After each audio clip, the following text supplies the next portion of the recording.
was like he was pulling the thoughts out of my mind, like the questions, and just started answering all these wandering monks in India. I didn't go too far into it. Insider information that most people just don't know.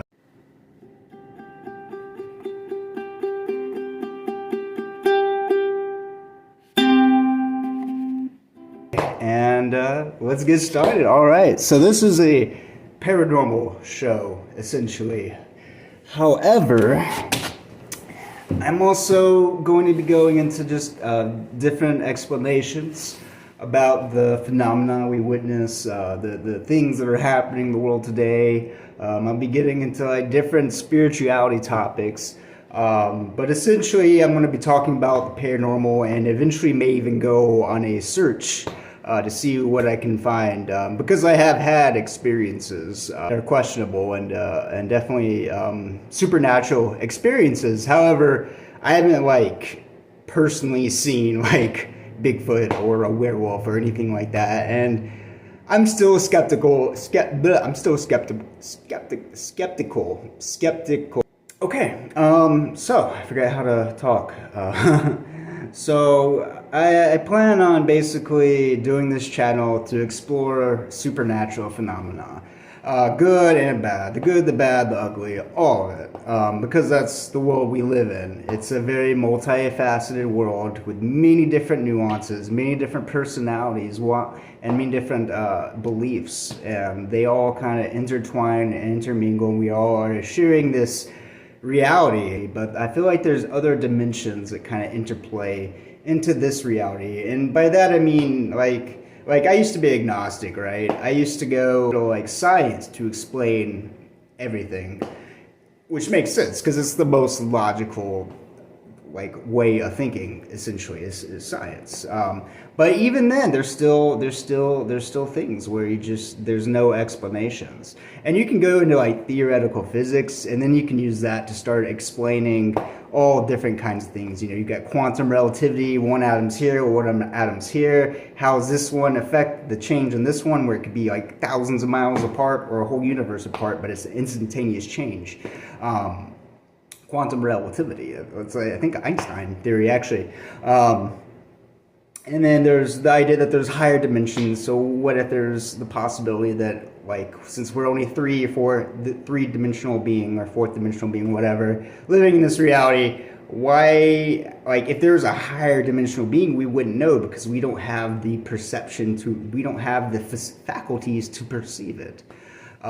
So for a long time I used like science to like say, okay, like all these crazy stories everyone has, they're all very similar. There's patterns, and people get goosebumps and at random times, and it almost feels like unexplainable or like coincidental, and all these crazy coincidences, parallel stories, right? So I felt like there's got to be something. I'm not going to close my belief system off and say I'm an atheist, but I was leaning more towards atheism, agnostic, but lost you there for a second. So there's all these different ideas and intersecting, right? And the more I've searched, I found the more questions I have. I had myself start beginning to experience supernatural phenomenon about age 21, and then a guy who was convinced he was a vampire, but I don't know. I'll get more into that later. I don't know. He's an interesting fellow, but I never saw anything like crazy.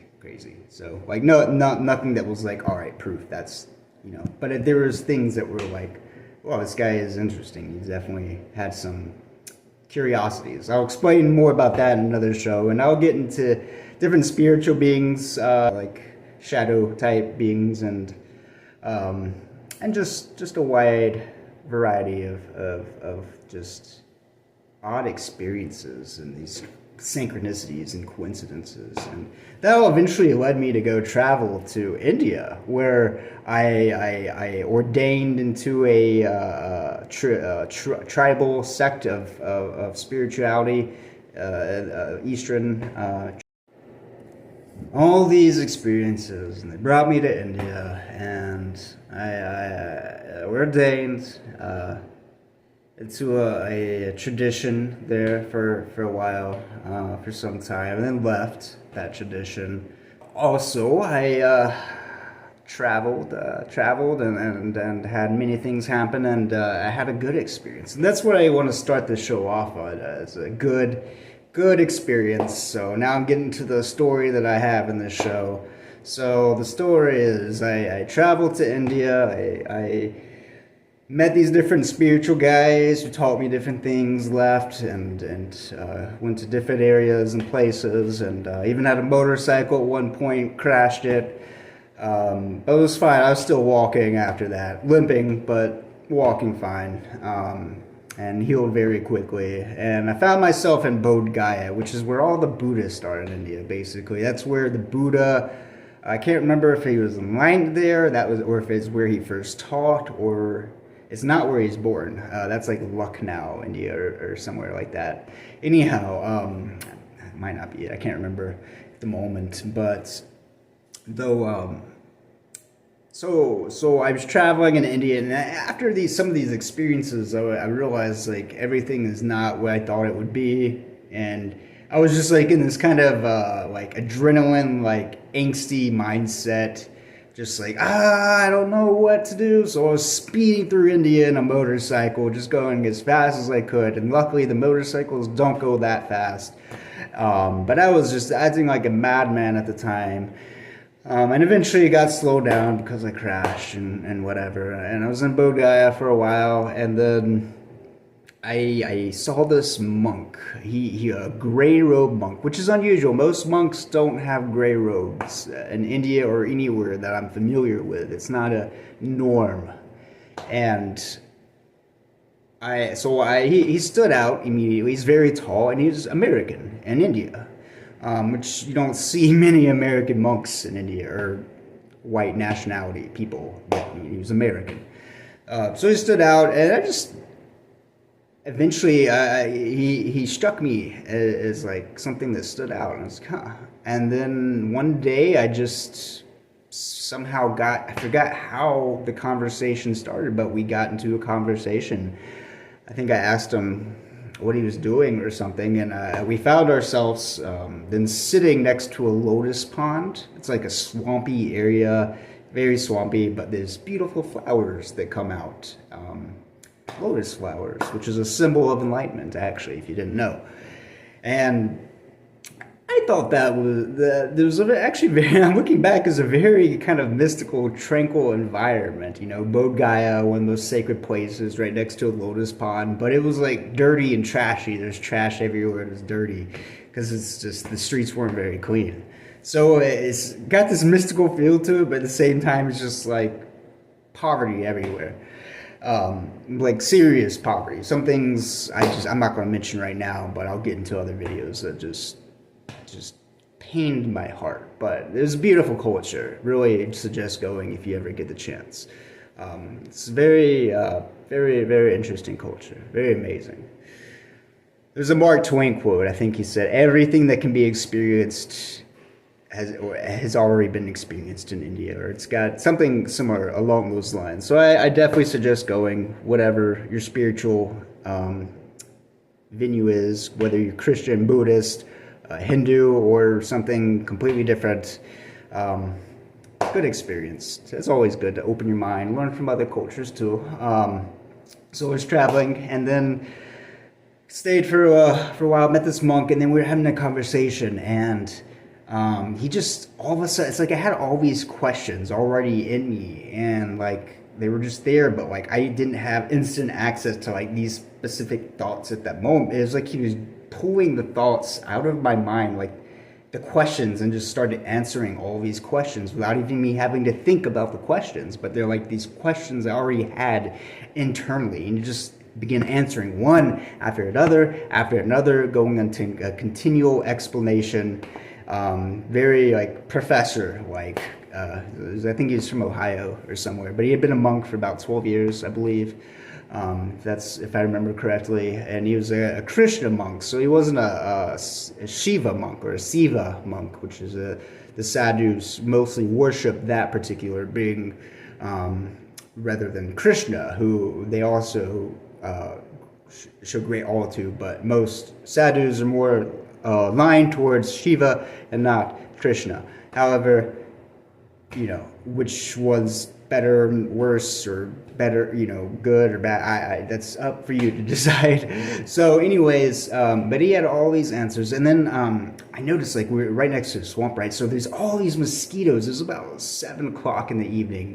6 o'clock maybe, I can't remember. It was evening time, about dusk, and all the mosquitoes were coming in, and I noticed like there's this blue aura force field around him, like just an inch around his entire body, and I noticed it was around me too, and it was a really odd experience because then I noticed this, and while I noticed, he pointed out that the mosquitoes.